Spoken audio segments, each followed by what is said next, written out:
Well, welcome back to the Lego City. Obviously pretty bare bones, but we have the tables complete now. So we have full access to our entire layout. We've got the power cables running over the top at the moment. However, I am going to be fixing that up in a second because I've decided we're putting in a manhole. So it is going to be pretty small, hopefully. I want it just wide enough so I can fit through it. And it will allow me to fix up any trains if there's any derailments at the back, and will also allow me to pop up into the city because there is no way that I'm going to be able to reach all the way back there, which is fair enough, obviously. I'm sure that you guys have let me know about that. But yeah, I think it'll be good this way. We've got a good layout going, so I'm excited. All right, let's see how this cutting goes, and hopefully it's not going to be too tragic. Yo, check it out. We're done. All right, we've got the full layout going on. It's time to boot up the train and see how it goes right around the whole lap. Let's do it. Let's see how it goes.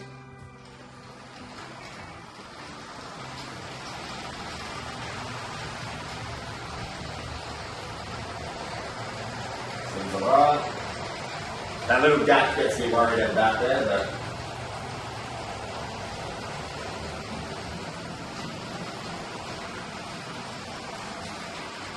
otherwise looking good. The switch track at the front, if anything, is going to be the most problem, so that's why I want that one easy accessible. Otherwise I could have put it out of that. Smooth sailing. Relax.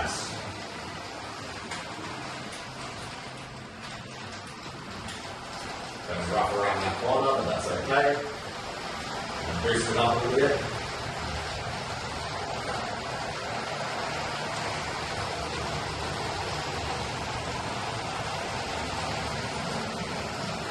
Seems manageable at the moment, so that's good.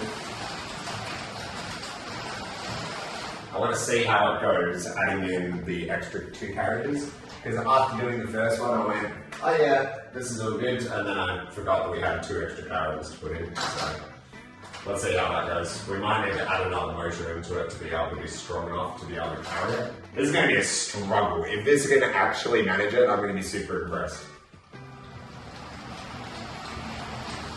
That's a lot of carriages for this thing to carry. And it's doing a good job.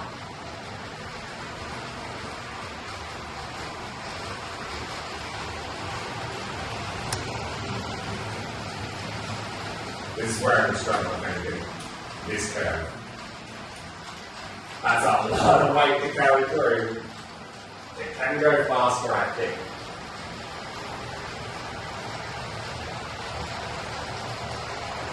It's doing a good job though, considering the weight it's carrying.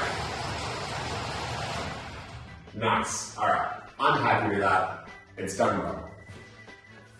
Wow. Alright. First level's done.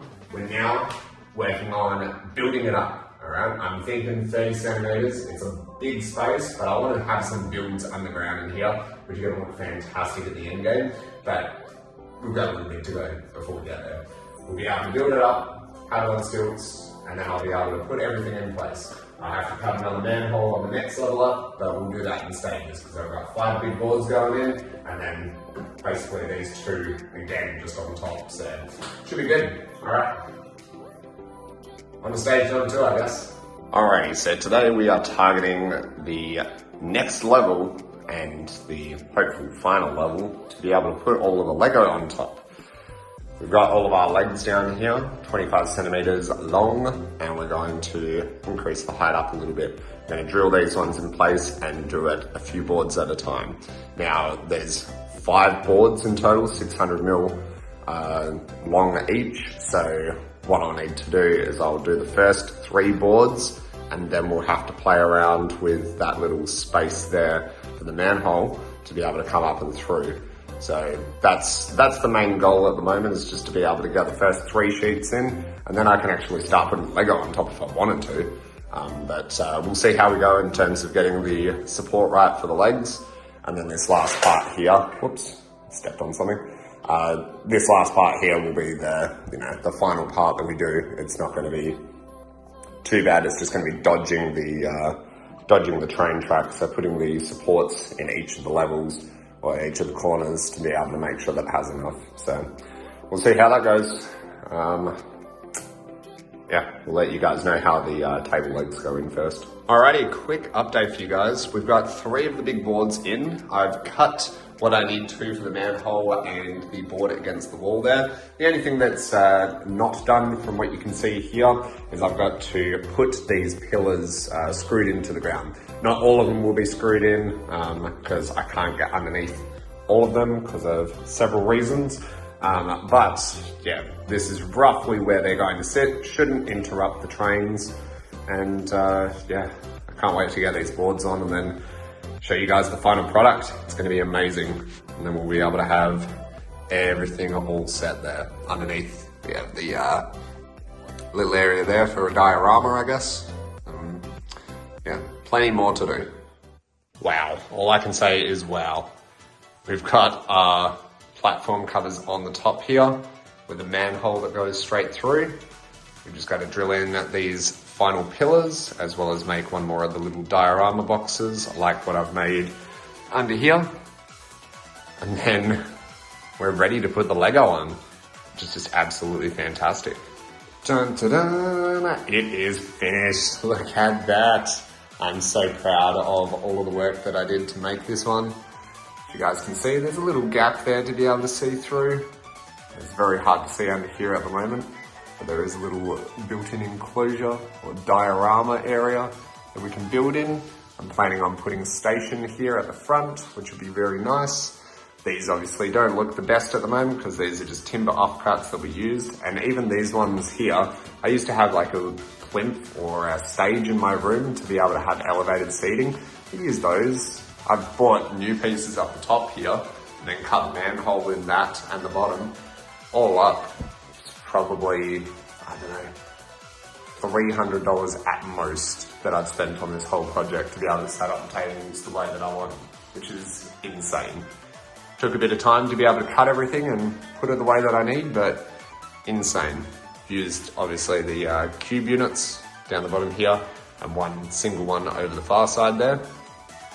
But yeah, look at that. Let's try and boot up the train.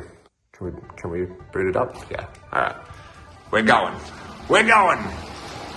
How sick is that? I feel like we need a light in the front of the train. That one looks so cool. Let's check it out. Here it comes.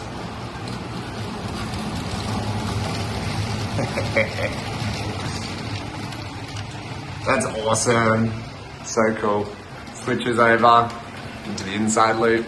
Shouldn't hit any of the supports. And then it's coming in on that inside track when it comes around. We've got a little bit of space there to be able to store another train. Don't know what I'll store there, but I can always extend out the track as well, which is awesome to be able to have a little bit more on the side track. Struggles when it gets around this front part, but that's fine. And that's only because it's so long at the moment. But wow, insane. I'll take you guys through here. Oh. Whoa. So we got the power, which we're going to be worrying about in the next video. You can see the train go by underneath here. It's pretty simple, pretty dark. Oh. And then I go back up into here, into our manhole. Very nice. That's our cupboard there with all of the Lego boxes in. Plus there's heaps more out in my living room. Anyway, thank you very much for watching, guys. Hope you guys have enjoyed the process so far. In the next one, we're going to be focusing on the power and placing our first 2 modular buildings on the table in the Lego City.